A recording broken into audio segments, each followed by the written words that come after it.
Detention ক্যাম্পে তো কাদের কাদের রোহিঙ্গাদের পাঠানো হবে না পুশব্যাক করা হবে সেটা তো আমাদের হোম মিনিস্ট্রি ডিসাইড করবেন। কিন্তু মুখ্যমন্ত্রী মমতা বন্দ্যোপাধ্যায় আপনার আশীর্বাদে যে দুর্নীতি হয়েছে সেই দুর্নীতির জন্য আপনাকে আবার জেল যেতে হবে না তো?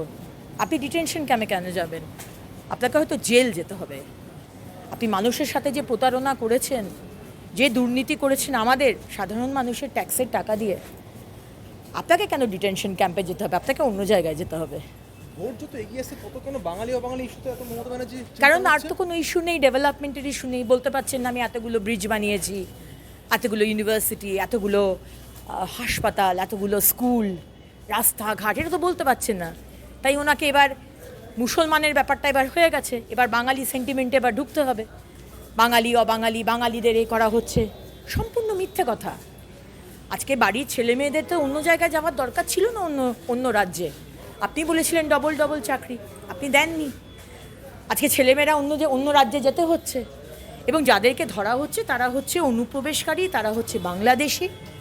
তাদের আমাদের এই রাজ্যে কোনো জায়গা নেই, আমাদের দেশে কোনো জায়গা নেই। তাদেরকে আমরা কমপ্লিটলি তাদের দেশে পুশব্যাক করব। আমাদের পশ্চিমবঙ্গ কোনো ধর্মশালা নয় যে আপনি বলে দেবেন ভোট ব্যাংকের জন্য এসো বসো খাও, ভোটার আইডি কার্ড বানিয়ে দিচ্ছি, এটা চলতে পারে না। শীতঘুম কাটিয়ে অভিষেক বন্দ্যোপাধ্যায় এতদিন পরে বেরোলো কোথায়? অভিষেক বন্দ্যোপাধ্যায় এতদিন পরে এত ইস্যু হলো, কোনো কিছু সরব হলো না, আজকে হঠাৎ মুখ্যমন্ত্রীর সঙ্গে বেরোলেন, শীতঘুম বলতে পারবো না। উনি এমন কোনো বিরাট একটা কেউ মানে নেতা বা পশ্চিমবঙ্গের জন্য বিরাট কাজ করেছেন ওরকম কোনো ব্যক্তি নয় যে উনি কখন বেরোচ্ছেন আর উনি কখন বাড়িতে থাকছেন সেটা নিয়ে আমাদের কথা বলতে হবে। উনি আমার জন্য কোনো সেরকম ইম্পর্টেন্ট ব্যক্তি নয়। পশ্চিম বাংলাকে পশ্চিম বাংলাদেশ করছেন মুখ্যমন্ত্রী, সবাই আমরা বুঝতে পেরেছি। আজকে শাহাদ আলী বলে এক টেররিস্ট জঙ্গি আনসারুল বাংলার, তার দুটো ভোটার কার্ড 3 জায়গায় সে ভোট দিয়েছে।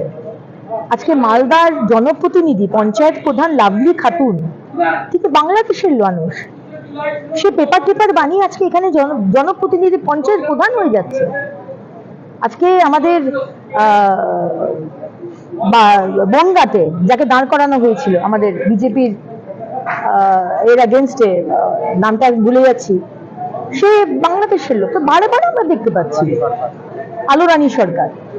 সুতরাং আজকে জনপ্রতিনিধিদের ব্যবহার করে, তৃণমূলের জনপ্রতিনিধিদের ব্যবহার করে আজকে গোসাবাতে উত্তম সর্দার 2000-এর উপর বার্থ সার্টিফিকেট, জাল বার্থ সার্টিফিকেট বানিয়েছে। বার্থ সার্টিফিকেট হলেই তো আপনার আধার কার্ড, ভোটার কার্ড সবই হয়ে যাবে। আজকে যে মুখ্যমন্ত্রী 2005 সালে প্রতিবাদ করেছিলেন যে অনুপ্রবেশকারীদের ঢোকানো নিয়ে, 2006 সালে কাগজ ছুঁড়ে মেরেছিলেন, আজকে কি ঘটে গেল যে উনি আজকে রোহিঙ্গাদের পাশে দাঁড়াচ্ছেন? আজকে যে উনি মিছিল করেছেন সেটা কিন্তু রোহিঙ্গাদের সমর্থনে মিছিলটা করেছেন। আর আমরা আজকে এসেছি ইলেকশন কমিশনে, আমরা রোহিঙ্গা মুক্ত পশ্চিমবঙ্গ চাই।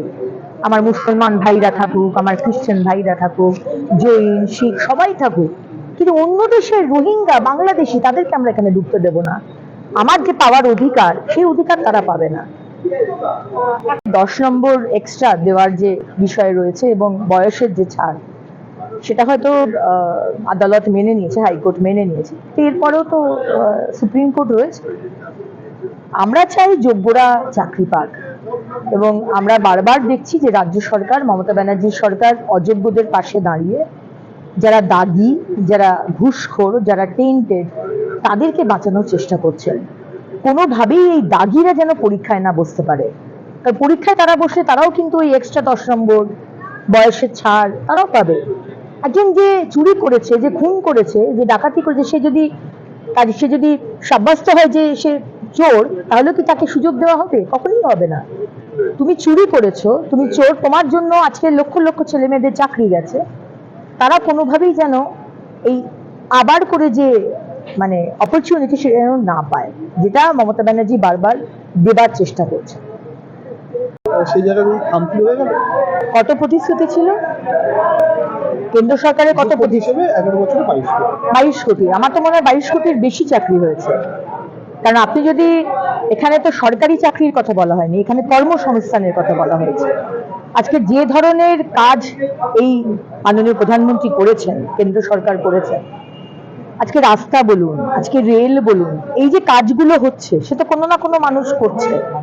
এই যে উন্নয়নের কাজ হচ্ছে, আজকে তো এমনি এমনি Bharatvarsha the 4th largest economy হয়ে যায়নি। আজকে আমেরিকা, তারপরে চায়না, তারপরে জার্মানি, গ্রেট ব্রিটেনকে পিছনে ফেলে দিয়েছে ভারতবর্ষ জিডিপিতে। তো সেখানে তো কাজ তো হয়েছে, 22 কোটি কি 22 কোটির আরো অনেক বেশি হয়েছে যদি দেখতে যান।